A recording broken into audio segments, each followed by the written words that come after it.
Assalamualaikum warahmatullahi wabarakatuh. Halo, selamat datang di Kok Bahi Podcast. Kali ini masih bersama saya Wanda Andita. Tentunya kita akan berbincang-bincang seru bersama bintang tamu kita kali ini. Kita akan mengulik-ngulik kisah dari bintang tamu kita. Dan hari ini kita kedatangan bintang tamu pemuda asal Sawalunto yang saat ini berkarir sebagai MC balap. Nah, langsung saja kita sapa Bang Rian Valimon. Halo Bang Rian, selamat datang di Bahi Podcast Bang. Terima kasih sudah diundang ke sini.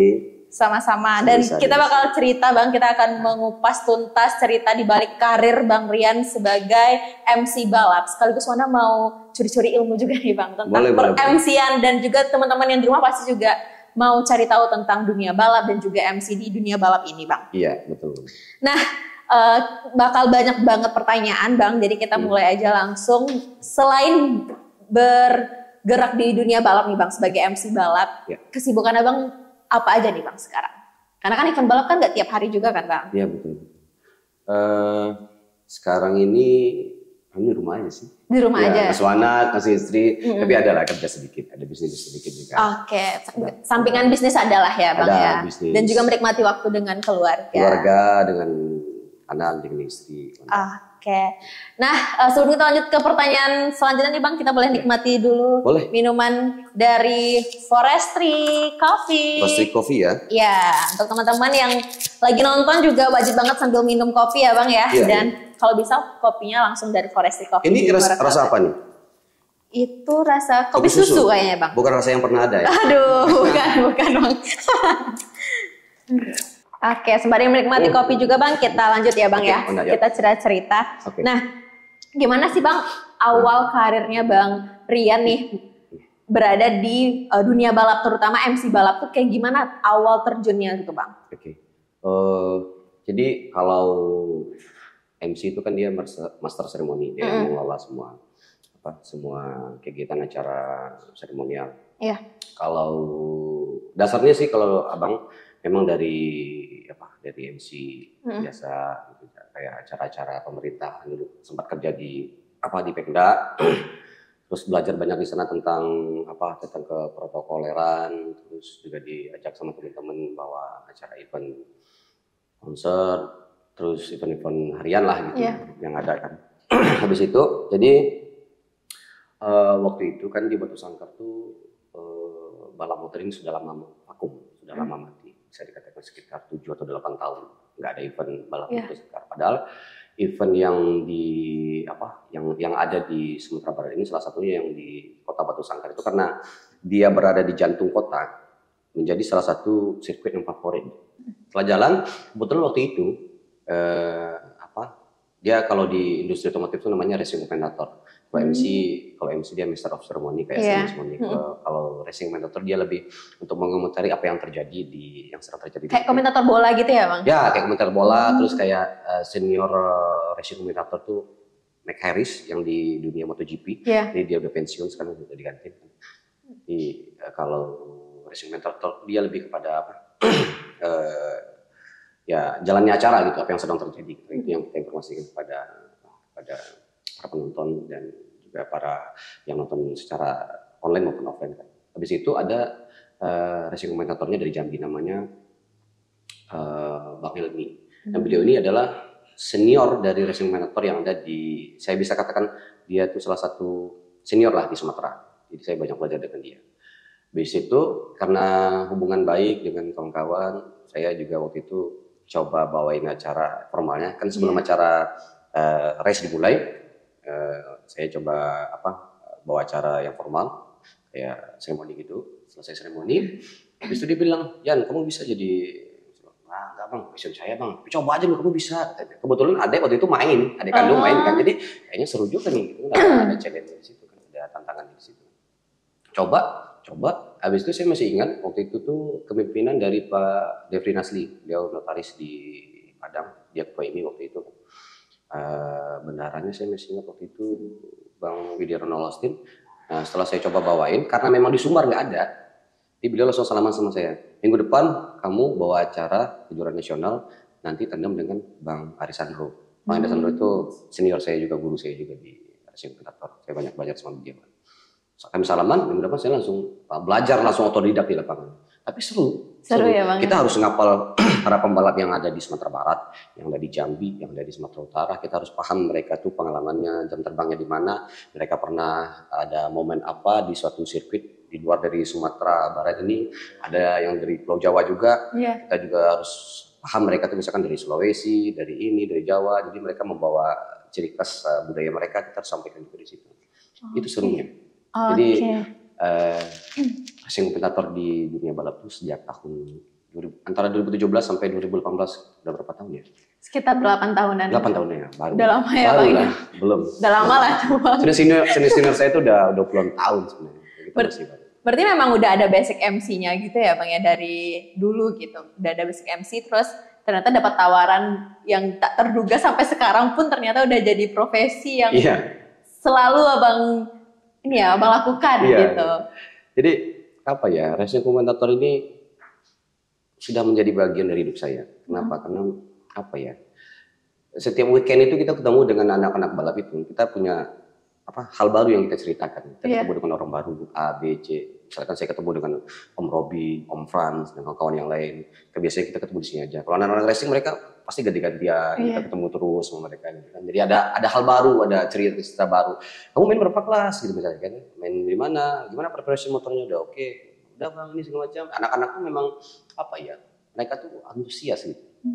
Jadi apa ya, racing komentator ini kemarin sempat berhenti vakum. Coba vakum beberapa bulan, sekitar 5-6 bulan habis nikah kan karena ngurus bisnis juga. Dia nggak bisa, karena sudah melekat gitu ya Bang. Apa ya, this is not about materi, tidak hanya kita mencari materi. Realistis juga kita butuh materi, tapi ini adalah passion. This is my passion. Saya hidup dan besar di sini. Gitu. Jadi kita kata-kata orang pebisnis besar-besar itu jangan lupakan dasar. Saya akan kembali ke dasar ya kan. Waduh, biasa sekali. Itu ya. Oke. Wanda. Abang kan juga Wanda lihat juga sering ini ya Bang di YouTube soal balap, di Instagram juga aktif gitu ya Bang. Itu sejak kapan sih Bang mulai mengelola akun media sosial, terutama YouTube nih Bang? Kan Wanda lihat juga udah dari beberapa tahun yang lalu juga udah aktif lah di YouTube gitu. Itu mulai kapan nama Abang nih mulai besar dan juga soal balap yang channel YouTube dan Instagram itu juga mulai naik gitu Bang? Jadi dulu tuh sebelum saya dapat tawaran kerja di Pemda di protokol, dia pernah juga dulu ikut casting di Trans 7 berapa episode saya main di sana. Jadi dari beranjak ke sana, sepertinya ini dunia digital ini seperti ya YouTube, Instagram dan yang lain ini semakin tahun pasti perkembangannya akan semakin pesat. Dan setelah itu saya punya pengalaman sedikit di dunia entertain. Habis itu kita coba juga bikin seperti short video lah gitu, kita upload di media sosial. Ternyata responnya bagus gitu. Dan kebetulan dapat peluang di racing komentator. Saya kolaborasi sama teman ada namanya si Rifki Pale di Padang. Jadi beliau punya ide, kita bikin apa ya, YouTube ya, podcast. Boleh juga.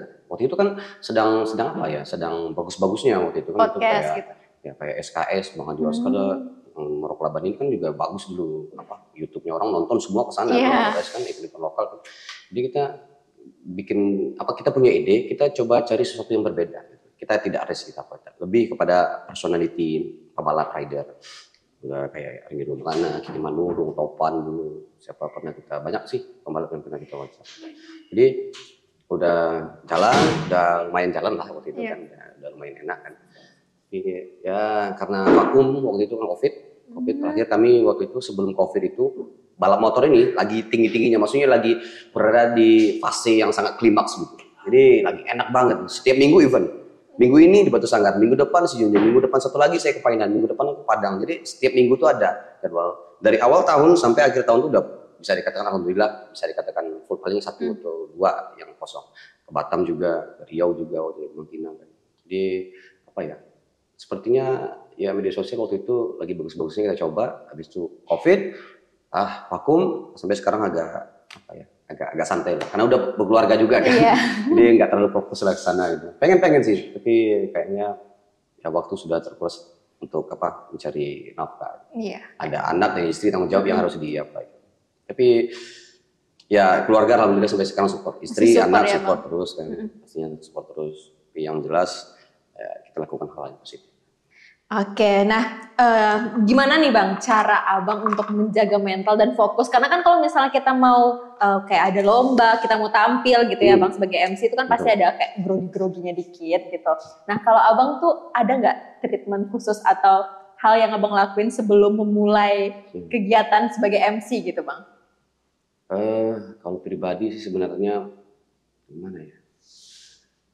Ya kamu harus punya mental yang gila sih sebenarnya. Mental yang baja gitu. Makanya di Sumatera Barat itu nggak ada racing komentator yang bukannya mungkin ada banyak talent ini sebenarnya. Tapi untuk punya mental berada di tengah sirkuit itu resiko yang sangat besar. Pertama ketabrak. Yang kedua kalau lu sampein yang lu sampaikan itu salah, penonton bakalan protes, mereka bakalan dicemooh pastinya. Iya, jadi betul. apa ya? Kita harus punya mental yang kuat gitu. Mental yang benar-benar bisa mental baja lah gitu di tengah kerumunan yang menonton itu kan ribuan, tidak satu dua. Jadi kita harus apa ya? Harus punya mental baja gitu. Jadi sebelum itu yang penting sebelum kita mulai kita doa, terus kalau kita bawa anak istri, kalau nggak bawa bilang sama mereka kita kerja, terus kita bilang gue mau kerja segala macam, doain aja. Mau doa restu juga ya Bang. Juga ada anak istri kan. Jadi itu sih sebenarnya penguat kita. Tapi sebenarnya ini rahasia nih, saya bilang rahasia. Apa tuh Bang? Rahasia tapi udah tahu. Eksklusif nih ya Bang ya di Bahi Podcast. Jadi apa ya? Kalau untuk MC balap itu sebenarnya kadang untuk memulai acara tuh saya jujur grogi. Setiap event pasti grogi. Karena setiap daerah itu kan mereka punya beda-beda karakter penonton. Yang kedua terus pimpinan ada berbeda-beda juga. Terus para sponsor kalau yang datang kan kita harus sapa mereka juga karena mereka yang mengeluarkan budget untuk bikin event bagus. Jadi sebenarnya grogi juga sih. Tapi ya gimana mau ini profesi kita. Biasanya awal aja sih, paling start awal tuh sekitar 15 detik pertama. Ya, gitu. 1 menit pertama agak sedikit grogi, tapi ingat lagi kita punya anak istri, udah kita gas aja. Gitu sih sebenarnya. Oke, nah selama berkarir di dunia balap nih Bang, pernah nggak sih Bang ngerasa capek gitu kayak aduh berhenti aja deh jadi MC balap gitu? Dulu sih pernah sempat vakum sekitar 5 bulan gitu. Ada teman-teman yang ngajakin dia yang ini ada event, males gitu lagi capek karena apa ya? Tanggung jawab sudah makin tinggi gitu. Kita punya anak gitu. Jadi bingung gitu loh kalau kita event anak istri tinggal di mana. Jadi sekarang kita siasati, kita pakai strategi. Kalau ke Padang kan kita ke Padang kadang setengah hari kita bawa anak istri ke sirkuit, nanti setengah hari dia pulang, jadi kita bisa lanjut, dan kita agak sedikit lega kita karena memang kalau untuk bawa itu kan harus fokus. Ya, kalau ada anak istri kita takut nanti mereka kenapa-kenapa, habis itu makannya gimana. Jadi ya seperti itu. Oke, nah dari banyaknya nih event-event balapan yang Abang jadi MC-nya gitu. Event apa sih Bang atau balapan di mana, lintasan apa yang menurut Abang paling berkesan gitu? Paling seru. Ya paling seru, arenanya di mana, daerah mana? Dari beberapa sirkuit ya. Saya pernah di Batam, pernah di sirkuit Temenggung Abdul Jamal, pernah di Riau di Bangkinang, pernah di Sumbar hampir semua sih. Nah, yang paling seru tuh sebenarnya di sirkuit permanen Kandi. Wah. Tahu nggak kenapa? Kenapa Bang? Kandi itu kalau kita buat acara, kita bisa lihat secara langsung mereka tuh masuk ke tikungan pertama, turun 1, habis itu turun tikungan kedua, 3. Jadi kita bisa informasikan tuh secara detail. Mereka lagi fight, lagi kiri kanan, lagi side by side, misalkan lagi motong-motong. Jadi kita bisa kasih informasi penonton pun seru gitu. Jadi kalau misalkan kayak sirkuit dadakan, kita ambil contoh di Bukit Tinggi atau di Batu Sangkar, mereka pas lepas start kita cuman bisa lihat di street. Habis itu kita nggak bisa informasikan lagi karena kita udah nggak nampak dari pandangan mata. Kalau di Kandi kan bisa naik yang ke atas itu ya Bang, di tengah-tengah itu? Iya. Dulu sih kalau dari aspal dari start itu bisa aja sih tengok dari apa? Tengok dari situ kita nampak aja semua. Iya. Jadi serunya itu biasanya kan di lap yang krusial tuh yang terakhir tuh kayak 2 lap tersisa tuh pasti para pebalap itu saling ganti posisi gitu. Apalagi kalau misalkan mereka ada 5 motor, 1-5 tuh lagi rapat, itu paling seru tuh. Jadi klimaksnya dapat kalau di Kandi itu. Mereka lagi side by side sering ganti. Kita kan udah hafal tuh 1-5 timnya dan siapa pembalapnya. Jadi kita bisa informasi ke penonton. Ini udah pindah kedua, pindah keempat, di tikungan terakhir lagi. Apa yang dia akan lagi lakukan di tikungan terakhir. Biasanya di tikungan terakhir tuh kalau kita provokasi, kalau pembalapnya kita provokasi dari awal, Di tikungan terakhir tuh nggak penting dia juara 1 juara 2, yang penting masuk dulu gitu. Nah, kayak gitu nggak boleh lewat gitu. Kalau tipikal pembalap Sulawesi itu pembalap sama motornya nggak boleh lewat. Kalau dia udah motor tuh kalau nggak tabrak ya tabrak gitu, jatuh aja gitu. Jadi tipikal karakter mereka tuh nggak ada yang boleh di depan dari mereka. Jadi mereka punya mental yang wajar. Kayak si Daniel Damar itu kan pembalap dari Sulawesi, dia kan sudah lama besar di sini. Kemarin terakhir kalau nggak salah saya dia menjadi pembalap off-road dari kota Solo kalau nggak salah kemarinnya. Jadi beliau pembalap dari Sulawesi yang besar di Sulawesi, terus mengabdikan diri di Minangkabau. Bisa kita katakan kayak apa? Dari film apa itu? Tenggelamnya kapal. Ya siapa namanya yang apa? Zainuddin. Zainuddin Sumatera Barat dia. Jadi dia tuh bagus. Si Daniel Damar dia pembalap off-road di Solo. Kayak gitulah. Tadi ngomongin tentang sirkuit Kandi nih Bang. Yep. Kangen gak sih Bang sama sirkuit Kandi? Tadi Ona lihat juga di Instagram Abang udah ngeliatin arena Kandi yang baru ya Bang, yang udah di aspal. Kalau Abang sendiri kangen gak Bang? Sekitar 3 atau 4 tahun ya kita nggak sana lagi kalau nggak salah. Jadi Kandi ini adalah wajah industri bola motor yang ada di Sumatera Barat. Jadi beban Pak Wali hari ini, Pak Wali Kota Solo untuk Pak Hendra Putra,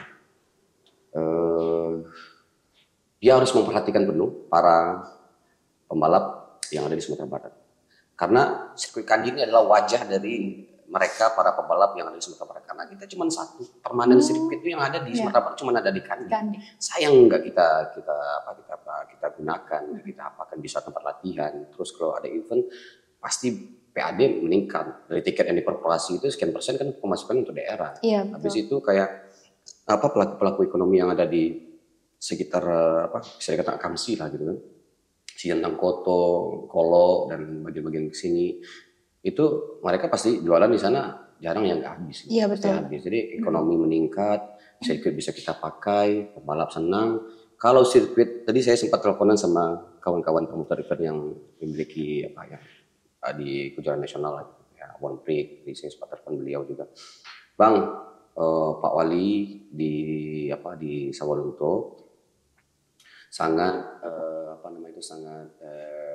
ingin gitu. Beliau sangat pro dengan anak-anak otomotif lah yang ada di Sawalunto, tidak hanya Sawalunto sebenarnya Sumatera Barat gitu kan. Sangat pro. Bang, ini sirkuit udah kemarin saya dengar kalau nggak salah itu dana CSR dari beliau, entah dari saku beliau, entah dari mana saya nggak tahu. Yang penting itu dana CSR yang digelontorkan untuk sirkuit Kandi kan itu sesuatu yang luar biasa. Hari ini kita bisa katakan efisiensi anggaran yang dari pusat kan nggak ada lagi gitu untuk rehabilitasi. Kan memang untuk sirkuit ini yang biaya besarnya itu kan untuk pemeliharaan yang sangat besar. Jadi saya yakin sirkuit Kandi ini di tangan Pak Wali nanti akan menjadi suatu sirkuit yang bertaraf nasional gitu. Amin. Promotor event dari pusat nanti kayak One Prix itu kan live streaming tuh di TV One tuh. Iya. Saya yakin kalau sirkuit bagus, kalau sesuai dengan standar yang diterapkan oleh pusat bisa dipakai. Event kayak kejuaraan yang sering langganan kita Motoprix Region A plus Sumatera itu pasti bakal kesini lagi. Banyak momen indah di sirkuit Kandi Sawalunto tuh yang harus kita teruskan gitu. Dan teman-teman di media sosial bilang kayak gini. Bang, Kandi itu adalah wajah kami di dunia racing. Sampaikan rasa terima kasih kami dan rasa sayang cinta kami ke Pak Wali karena sirkuitnya udah direnovasi lagi, udah direhab lagi. Sampaikan rasa terima kasih kami sama Pak Wali, kami akan kembali lagi ke Kandi. Itu pesan mereka. Saya sampaikan di sini. Nih Bang, apa sih harapan dan pesan Abang nih untuk anak-anak muda kan yang nonton pasti anak-anak muda yang memang gak jauh-jauh ada di dunia balap gitu ya Bang, anak-anak laki-laki yang memang mau terjun di dunia balap apalagi di bidang MC gitu ya Bang, karena kan butuh regenerasi juga nih Bang. Mungkin Abang boleh tips dan triknya untuk teman-teman yang ada di rumah.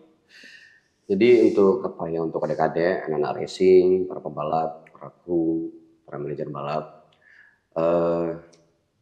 industri otomotif yang ada di Sumatera Barat ini milik kita bersama. Jadi maju dan tidaknya di industri otomotif ini tergantung kita. Jadi kita lah yang akan meneruskan tongkat estafet balap motor, khususnya balap motor yang ada di Sumatera Barat ya kita. Gitu. Jadi bagi kawan-kawan, adik-adik yang suka kan banyak juga nih adik-adik yang sering biaran ABC setiap malam kan banyak sekali. Jadi kita udah siapkan wadah nih. Even IMI Sumbar, yang Prof IMI Sumbar sudah siapkan wadah. Yang mau drag back nih tanggal sekian acaranya. Yang mau roadrace nih, yang mau pokoknya semua difasilitasi oleh organisasi IMI Sumbar. Masuk di pemerintah Solo itu kan sirkuit ini katanya kemarin sirkuit itu mau dibikin untuk drag back juga kayak drag race kayak di Thailand. Thailand itu mereka ada sirkuit night race. Jadi malam balapnya drag lurus. Jadi ya mudah-mudahan nanti segala industri otomotif ini bisa terfasilitasi oleh pemerintah terkait yang ada di Sumatera Barat, dan anak-anak racing ini mereka ini tidak balap liaran lagi. Betul. Mereka kita sediakan wadahnya, nih tunjukkan skill kalian. Jangan di liaran aja kalian di lapangan. Kalau memang kalian punya nyali, punya mental nih tempat kalian. Jangan di aspal aja, gas sana sini kan. Ketika ada sirkuit, mereka takut grogi kan, ya kan, takut grogi, motor aja nggak kuat ngegasnya lagi kan. Jadi kawan-kawan ini, ayolah kita kalau memang mau jadi pembalap, kita akan kasih jalan, kita akan fasilitasi, event ada, ayo jadi anak-anak muda. Pesannya ya janganlah para balap liar, intilah kita sesuai dengan Bapak Kapolda Sumatera Barat kan sekarang stop balap liar dan zero kriminal. Oke, berarti memang pesannya adalah kita sebagai anak-anak muda udah nggak usah lagi balap-balap liar, manfaatkan fasilitas yang ada ya Bang ya, karena nantinya juga pemerintah akan memberikan fasilitas kepada anak-anak muda untuk bisa berkarya, berkreasi, ataupun bisa untuk balap, menyalurkan hobi lah ya Bang ya. Oke Bang, ternyata nggak cuma jarak yang memisahkan ya Bang, ternyata waktu juga memisahkan kita. Terima kasih banyak Bang sudah bercerita yang pastinya ada maknanya, dan semoga teman-teman yang di rumah yang nonton bisa semakin terinspirasi dengan cerita-cerita dan pengalaman dari Bang Rian Valimon. Baik, terima kasih. Oke, dan gak kerasa juga teman-teman semuanya, kita udah sampai di penghujung acara. Jangan lupa untuk di like, di komen, dan di subscribe, dan jangan lupa juga untuk nyalakan lonceng notifikasi supaya nggak ketinggalan episode-episode terbaru dari Bahi Podcast. Dan kalau misalnya kamu punya rekomendasi toko inspiratif, silakan komen di video kita ataupun DM di Instagram kita di @bahikreatif. Untuk itu saya Wanda Andita pamit. Dan saya Rian Valimon, soal balap, bintang racing kompetitor Sumatera Barat. Pamit undur diri, sampai jumpa di episode selanjutnya. Sampai jumpa, dan gas terus, jangan pernah rem mimpi kamu. Bye-bye. Gas terus, jangan pernah rem ya. Gitu. Ya.